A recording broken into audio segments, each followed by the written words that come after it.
What am I to do? Welcome to He Said, She Said Razor Branding Podcast with Michael Russo and Jaci Russo.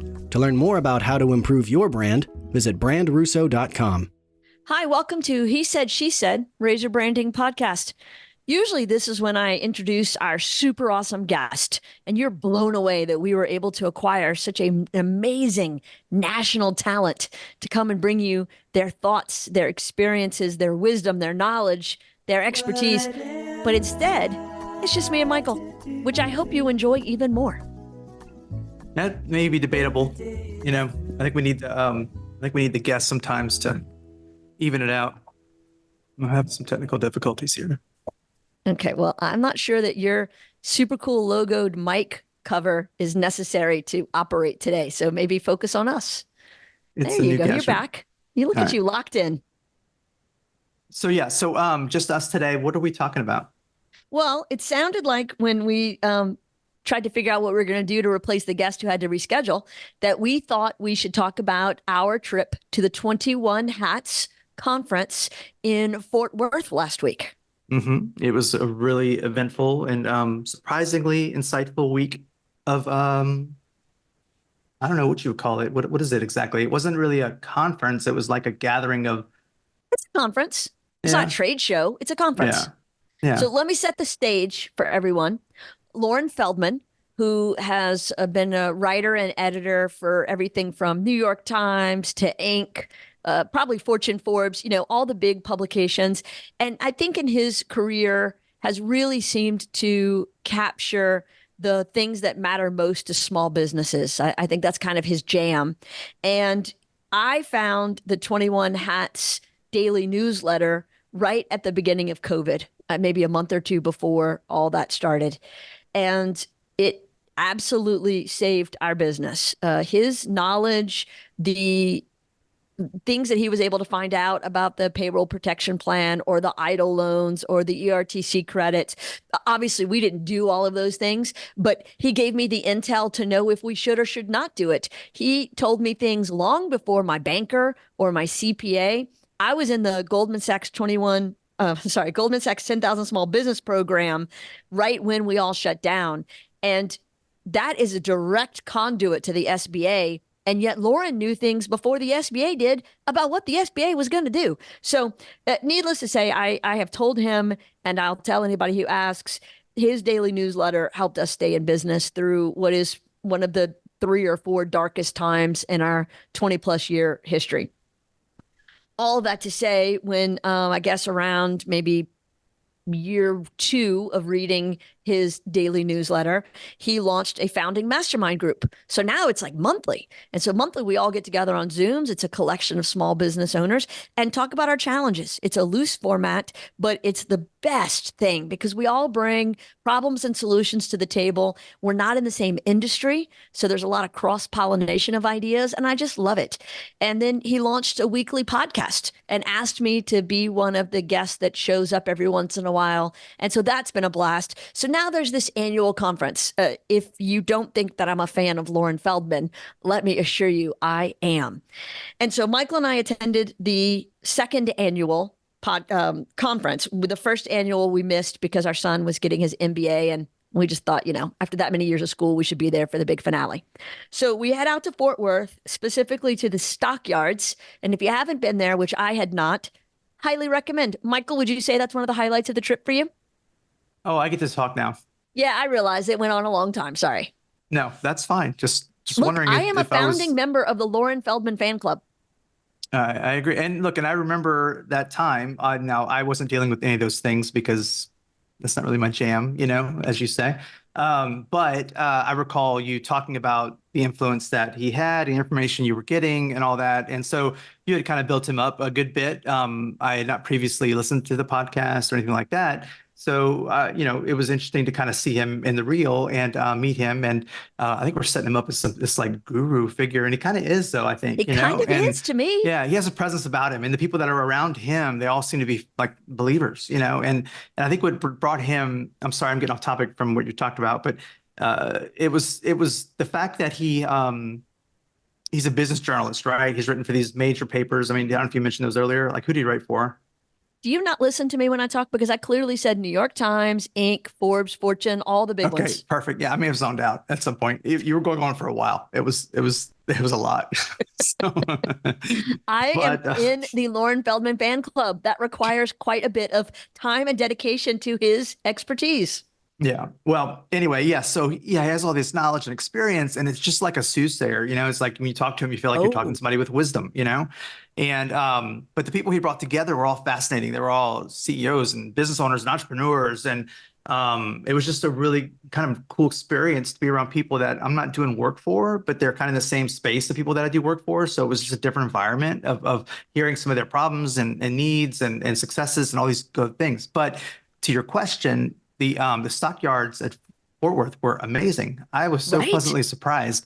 We had spent time in Nashville recently because our son was living up there after college for a little bit. And that's like a polished version of country, like cowboys. Like they have, I mean, they all wear cowboy hats, they all wear cowboy boots.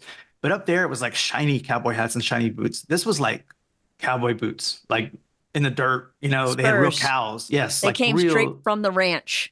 legitimate. Yeah, and I'm sure there's legitimate cowboys in Nashville too. Maybe I don't know, but in Dallas there was. I mean, there was like they actually had a cattle drive in the middle of town, like twice a day, where they moved cattle from one place to the other, and it was really interesting.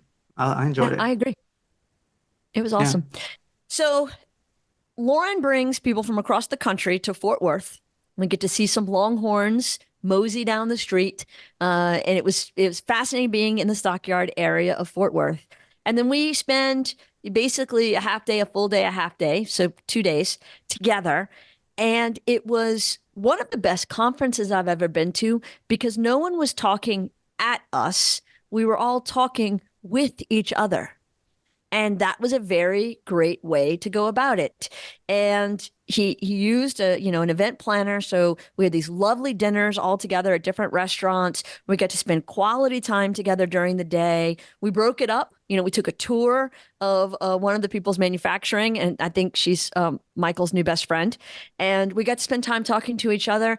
And I just left there full of energy and excitement and ideas and real enthusiasm for some new things we're going to do at our place and some lessons that I learned from some people who have gone just a few steps ahead of us. And it was just remarkable. Yeah, and you're right. I am a super super fan of her. What was the name of her company? Her It's name's blanking on Laura me. Zander. I remember Laura, And but yeah, the place that we toured is called Madeline Tosh. They make yarn. right, And then she has right. another place called Jimmy Bean's Wool. Right. And the place we toured is like, I think the third largest producer of yarn in the world, maybe. I mean, they were Correct. giant.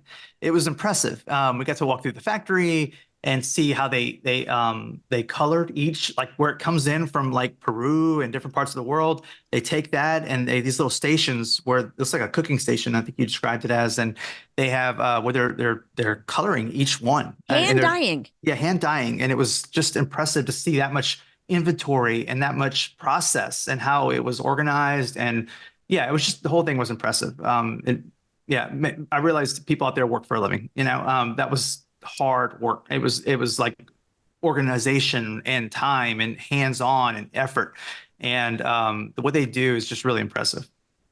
Well, let me ask you, when you were looking at that process and the work, and you listened to Laura talk about all the different companies that she's acquired and this kind of massive business that she has put together, what were some of the thoughts going through your mind about that in relation to our business and what we do? I can only think of how tired she must be, how exhausted she must be from all of that. Because I mean, it's a grind, and all that the weight of that, because I think they were out of Nevada is where the Jimmy Bean store is, right? And they acquired this manufacturing in Texas, which is just a huge endeavor to take on, right? I mean, and not knowing about the manufacturing space and learning I mean, we've had so many learning curves throughout the lifespan of our agency, the missteps, the mistakes of not knowing how to run a business and not knowing how to do this and figuring things out as we go. There's no manual. Sometimes you just got to figure it out. And can you imagine taking on a whole different thing like manufacturing and the rules and the regulations and the codes and the employment and all that? And it's just, yeah, it's overwhelming. No, I think I must have said at least 10 times during our time together, I'm just going to stay over here in my little professional services space and leave the manufacturing to the rest of you. Because there were a handful of manufacturing businesses in the group. And I appreciate uh, my small challenges by compared to some of their big challenges. I know I heard years ago a story about, everybody complaining. There's a classroom, I think, full of students, and the teacher was just tired of hearing them complain and asked each one of them to write down all their challenges and their sorrows and all the things that really plague them and put it in the middle of the room and then go grab somebody else's that you want to trade with. And nobody wanted anyone else's problems. They quickly realized that their problems weren't so bad by comparison. That is how I felt during this time. Running a marketing, branding, advertising agency has its challenges at times, but nothing compared to what the manufacturing people go through. Yeah, and that was one of the hardest things about that whole week was keep my mouth shut because, the more, and I'm not a big talker to begin with, but everything that people would talk about, I mean, in public spaces, I mean, I'm, whatever. But yeah, but everything I had, it's hard to turn off the engine. It's like, okay, I have a problem. I'm like, oh, I have a solution. I have a solution. We do that every day, right? We're constantly solving problems for people and figuring out how to do this better and how to do that better, how to reach somebody, how to message this, how to message that. And, advertising may not save the world, but it can definitely help at times, and everything I had a solution for in my head. So I was like, all right, they're not here to consult with me. And even though I want to tell them things, I want to give them all of the wisdom I have, whether that matters or not, I just wanted to share it. I was like, well, have you tried this or have you tried that? And we're dealing with a bunch of entrepreneurs. So everybody kind of knows everything a little bit because they've gone through the storm, and they've learned a lot on their own and they've figured out a lot of the battles on their own. So I give them full credit for having the knowledge base they have. But at the same time, I'm like, have you thought about that? Have you thought about this? Or maybe this, or, based on your own experience. So it was helpful that way too, just to, again, hear other businesses that I'm not directly involved with and kind of understand their journeys as well. Well, that's the thing. Marketers are by our very nature problem solvers. That's what we do. When someone hires us, they're hiring us to solve a problem that they have. And so it's very hard to sit in a room with people who specifically have marketing challenges and not want to just step up and, solve the problem. But that's not what we were there for. We were there for talk through it, to provide guidance, to share best practices. And that's kind of the part that I loved about it. Once I figured out the game, I was able to set I have to take the weight of this onto my shoulders like Atlas and try to conquer it. And instead, I could just sit back and listen to it and think about clients that we've worked with that have similar challenges and just talk about some opportunities in the space. It made it so much more enjoyable and easier and fun. And, it was a great experience.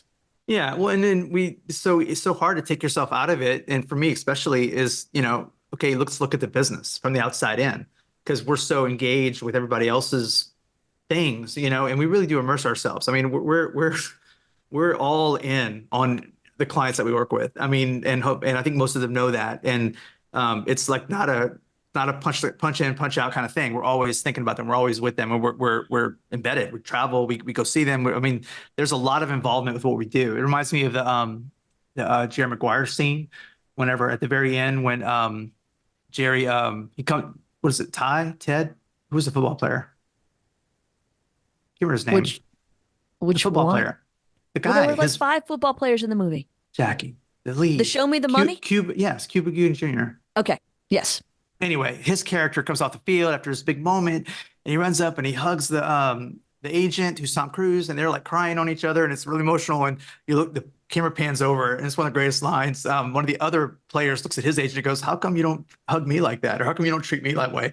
And like the agent tries to hug him, he's like, "Stop, enough!" Like, wasn't it like Drew Bledsoe? Wasn't it like a real football player that gave the Something line? like that. But yeah, it was, so. But it was great. I think again, we are like that for a lot of our clients. So if you look on the outside, you're like, wow, they're really all in. So the point is, when you're like that, it's hard to step away and look at yourself. And this was a great opportunity to do that as like a real company that has real employees and real challenges. And how do we continue to motivate and train and develop and encourage leadership and growth and all those things, So it was nice to have that perspective and the opportunity to have that perspective. Well, one of the things that I find myself saying often when I'm talking to companies who want to be our clients and they're sharing some challenges or frustrations that they're going through. When you work inside the company for so long, as you were saying, it's very hard to have an outside perspective. And I think the adage, you can't read the label from inside the bottle, becomes very applicable, because when people spend that much time inside, they no longer know how they are seen by their clients. And they definitely don't know how they are seen by the companies who don't know they exist. And so, what is it that's attracting those companies' attention? Why are those people going towards this company or that company instead of the one that wants them? And so, it really is about understanding the buyer's journey and understanding a lot about how to differentiate in the space and understanding about what your brand is, so that you know what and how we need to change the conversation. On a side note, and when we have to cut all this out because I don't want to offend anybody, but like I was recently on a shoot for someone at a conference somewhere, and they when we got done with the shoot, we had to go back and match the photos with a lot of the people that were on this resume thing sheet of attendees, and some of their profile pictures were so not in line with where they were. It was like 20 years old. Like they had like total, like, I'm like, what the hell? I mean, I didn't know. Like, I didn't know there was so much change in it. I'm like, if you're just not taking the time, are you delusional? Are you just trying to keep up whatever? But somebody's eventually going to run into you and they're going to be like, oh my God, you're not the same person in the picture. It's like false advertising and dating, you know? I think we should keep this in. And I think that you bring up a great point, because one of the biggest things that we talk about when it comes to building a brand is authenticity. So whether that's a personal brand or the branding for your company and organization, it's got to be authentic. And I find the corporate version of that is when companies pretend to be bigger or smaller than they actually are. To hear a great big Fortune 500 publicly traded global company talking about how we care. No, they don't. They care about their stock price. They care about their stock options. They might care about their largest stockholders. They don't care about the everyday customer. That's not true. So it's not authentic and it rings false. You think about small companies who think they need to get big business by pretending to be big business. And so they pretend to be bigger than they are. Those inauthenticities can cause such a break when you're trying to build a brand. And so this is just the human version of that same thing. I find it with filtering. When people go and overdo it on the filtering and photo editing, and I'm thinking, we know you have a wrinkle, right? So this odd porcelain face that has no lines whatsoever, that doesn't look real to anyone. And so, lay off the filters, lady. Yeah, I mean, it's okay to, I think I just had a talk with Irie, one of our designers here, and about some photography. And I was like going through some editing tips and things that I've learned over the years. And she had a good question. She's like, yeah, I'm always nervous about going too far, in the editing process. And I'm like, I said, you're right. It is tough. But I said, we want to put the best light forward too, So if you can make some subtle tweaks here and there, it's okay. It's like putting on makeup. It's like wearing a nice suit or nice dress. I mean, it's okay to dress up for the part, It's just as long as you're not morphing things and changing things dramatically. Like if you have blue eyes, you should have blue eyes. It should be green. If you have a mole, the mole stays there because that's part of, it's not removable, But I don't know if if you it's have on bags, the tip of the nose, maybe yeah. we should take that off. But you're But right. if you have bags under your eyes, I mean, that's not normal. Maybe you had a bad night's sleep and whatever, and you're tired, but that can be easily polished up and not removed completely, but just made to look better. So Sure. there is a responsibility with that and a fine line. But yeah, I think a little bit of embellishment is okay. Just if done right in the right hands. I think that there is a really thick line between putting your best foot forward and pretending to be something you're not. Well, yeah. Those I are mean, two very different things. Putting your best foot forward, absolutely. Pretending to be something you're not, never a good idea. And yeah, so like you're saying if people are using pictures from 20 years ago, that's pretending to be something you're not, because you're not that age anymore. well, yeah. And if I had a tie on, for example, it would look odd because I don't wear ties. Correct. I barely wear collars or button downs or anything like that. So, You wear you know, neither of those things. no, try not to, but I can. I can dress up when I need to. You know how to button? I can suit up. You with the best of can. them. I've seen it. It's a True. true story. Anyway, so just to finish up about our trip to Fort Worth, Oh, did we I get off think topic? Did we we did we strayed a drift? little, but I'm gonna pull us back to center. What I think that the overall theme here is, one, surround yourself with peers. If you are the only entrepreneur in your friend group, you need a professional friend group full of entrepreneurs. If you're the only chief something something officer, you're going to want to at least find one group of other chiefs to spend time with, because that's where you're going to not feel as alone. That's where you're going to feel like somebody else gets it and understands what you're going through. If you're the only married person in a group and everybody else is single, that is fraught with potential danger. The safety of your marriage. So you can have those friends. You've had those friends for a long time. Keep those friends. But at the same time, get some friends who are where you are or where you're heading towards, so that you can grow with them. So that's one thing, was, being in those peer groups, being around other entrepreneurs and leaders of their company is always really refreshing and makes me feel very supported and understood, and just better. It just makes me feel better. Another thing is, be a lifelong learner. Make sure that you are taking in new resources, new information, new opportunities to educate yourself and get better, no matter how far along you've come in your career. And so, whether you are reading 21 Hats every day or some other news source, get your news. Get business news, stay up to date, not just in your industry, but in your clients' industries and in the general business environment, because that's going to help you. Well, you'll make better conversation, but also it's going to help you stay one step ahead and know things that you didn't even know you needed to know. You'll feel much better about having that. Yeah, and I think the peer thing is definitely true. I mean, I got a lot out of that time with everyone in that room. They had a couple little breakaway groups that I may have had a little rub with some people, but because they didn't agree with me and I didn't like that. But they had different opinions, and they were not backing down. There was one group where we were in, and we were supposed to come up with these ideas for somebody who had presented their case to us and whatnot. It was really interesting, and we had 5 different opinions in that circle. And then when they asked for the person, like a spokesperson, to step up, one of the women in my group stood up to go talk. She said, "I'll do it." And I'm like, I looked at the person next to me, and I was like, she's gonna say whatever the hell she wants to say. There is no way she's going to repeat. And to her credit, she did include all of her ideas, but I was fully sure that she was just going to like ignore everything I said and just say what she wanted, because they were all good ideas. It's just that, who had the priority of which one, So it was interesting. But anyway, I digress. One of my best times there was meeting Sean, I believe, right? Correct. Yes. With Kinetic, And he Sean was Bussey.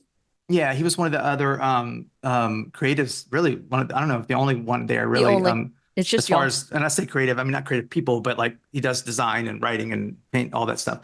And so talking to him was really cool. And again, it was talking to somebody was roughly around my age, who's been down the same track as me. He's learned a lot, and I've learned just from a 10-minute conversation with him. I kind of just felt better about my world, because I was talking about his transition and getting away from the day-to-day a little bit more, and really trusting people and finding the right people, and the growth of that. And it was just really nice to kind of hear that. And at the same time, I think Jackie was hoping he would take her side on some things, but he totally was on my Which team. he did.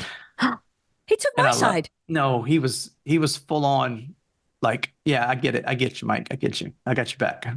Yeah, Well, he may have gotten you and supported you, but he was agreeing with me about how we need to rearrange you in our internal process to better leverage your talent and time. Yeah, I didn't get any of that. I just got. Well, he I'm clearly so told with you that. Anyway, but yeah, but it was really cool though, and all that. And like I said, and I agree. Like I said, Loren was I left there as a fan as well, and it's just nice to have somebody who you all want to be around people that are smarter than you. I think at least I do, and it's intimidating sometimes, and it can be threatening at times maybe. But man, that's the way to be. If you're around people that are more accomplished and more just, they have more knowledge of certain things, and it's like that's how you learn, and that's how you figure out where you are in that fish pond, And okay, maybe I'm not the biggest fish, maybe not the smallest fish. Where do I fit into that, and how do I become what I want to be? And it's seeing other people do it is kind of a nice step in the right direction. To that point, I think that one of the biggest challenges is in the early years of my career and our starting and running this agency, most of that peer-to-peer time were other agencies in our same market. So at our evolution at that point, they were, kind of competition. And so you had to be a little more guarded. You couldn't be as open and sharing. And it really, I think, prohibited what I was able to give back to the organization and what I was able to get from the organization. At this point, whether it's because we've just evolved our company so much and so we've really kind of grown up, or because, even with Sean, he's not our competitor. He's not in our same market. He doesn't go after the same kind of clients we go after. So we could be really forthcoming and I think really kind of dig deep and be far more transparent. And I got so much more out of it. And I think I was able to give so much more to everybody else in the room. So that's when I talk about the people you surround yourself with. You're going to spend time with quote unquote competitors, but also make sure you spend time with collaborators. Spend time with people that you can give good ideas to and get good ideas from, that you can feel supported by, and that you can be honest. I mean, there were some people in the room who talked about the challenges of, having some payroll cash flow challenges. There were some people who talked about acquisitions, having been acquired or acquiring other companies. Now, I mean, one of them made a lot of money, so she wasn't really having as many challenges, but retiring in her 40s meant she wanted to go buy another business and get back in the game. And so there was that. People talking about the challenges of staffing and recruiting and retaining employees. It's the things that every company talks about, but we were able to talk about it very openly, and it was refreshing. Well, I think, what you're saying about the agency thing too, I agree. Earlier on, it was, what are they doing? What are they doing? It was always about looking over your shoulder kind of thing. And I like where we are now in the world, and the fact that it's not that people aren't competitors, they are, but I think we know who we are. And I think we know who our clients are. We know who we want. And we know that if they want us, there'll be a good match. And if they don't, it's probably not a good match to begin with, And having that clarification, I think, is we're always hungry and we're always wanting new business, obviously. But at the same time, it's understanding our place in the world and knowing that, this is all going to be on video, right? Oh, is it?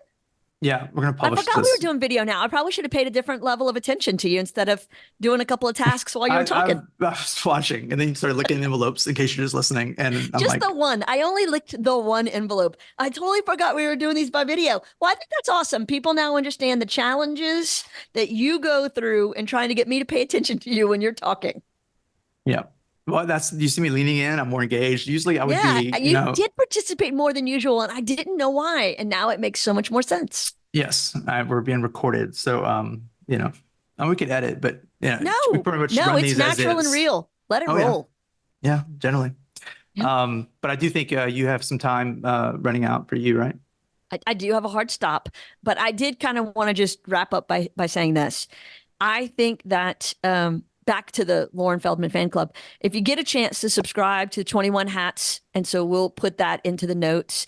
If you find a way to listen to the podcast when you get a moment, even better, put it in your application. He keeps it as to a small group, but sign up. I think I finally today talked him into doing the conference twice a year. And so jump on the next one. You'll appreciate the time of being with other people in a similar boat as you. And I feel like you'll get a lot out of it, and you'll get to spend some time with Michael and I, because we'll be at the next one too. Most likely. I don't know. Maybe I may be at the top of my social interaction quota right now, but well, you'll have a few months to recharge, and I think we're going to Atlanta so we can visit your sisters. Okay. See? Okay. Twofer. Yeah, that would be great. Yeah, there was some times where it got a little much for me, because it's a lot of talky, share, with people that I didn't know. Although you would have impressed that last dinner I went and sat by myself with a group, and with this is the timeline, right? First dinner we leave. No, first dinner we make it all the way to the end, but there's only like 5 of us because it's an early dinner. There's a very exclusive little group. So first full dinner we leave the minute the main course has finished being served. Like, I went to the restroom. I didn't even get back into the dining room. Michael was up and out the door like, we're out of here. I was like, this is an Irish exit for sure for an Italian. By the last night, Michael's sitting at a different table by himself, holding court. I hear laughter, not him, them laughing at the funny, witty, smart, insightful things he's saying. And I'm getting emails from people talking about how great it was to have Michael participate and contribute. So that's quite the arc that you went through. That's called alcohol. I was It is drinking. not. No, I wasn't drinking a lot. No, but that was interesting though, because we're talking to other people that were married and running businesses or thinking about running business together, and they wanted to hear what it was like. And I'm like, I Oh, don't if I'd recommend it. known that, I would have sat at that table with you because I have thoughts.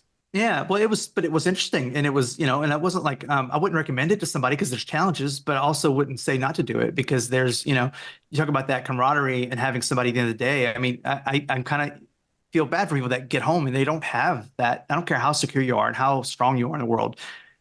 Having a CEO and a friend or a spouse or whatever at home is not the same thing as having a business partner that you're that close to. And like, there's no way out of this, good or bad, so we're stuck with it.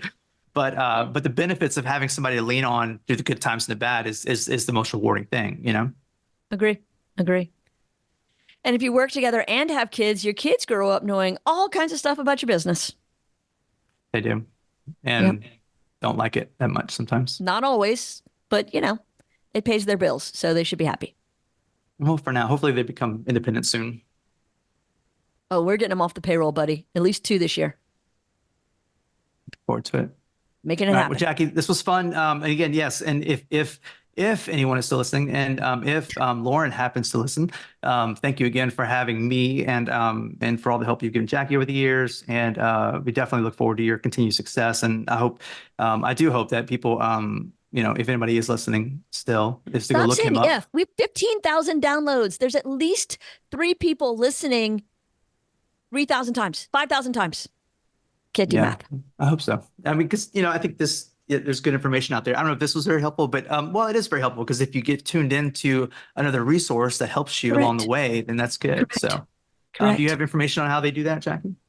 I do. They should go to 21hats.com and sign up for all the things. You can subscribe to the podcast, subscribe to the daily newsletter, follow 21 Hats on LinkedIn and all your social media platforms, and, get in there because it's good stuff. Absolutely. Thank you, Michael. Thank you, Jaci. Bye. Bye.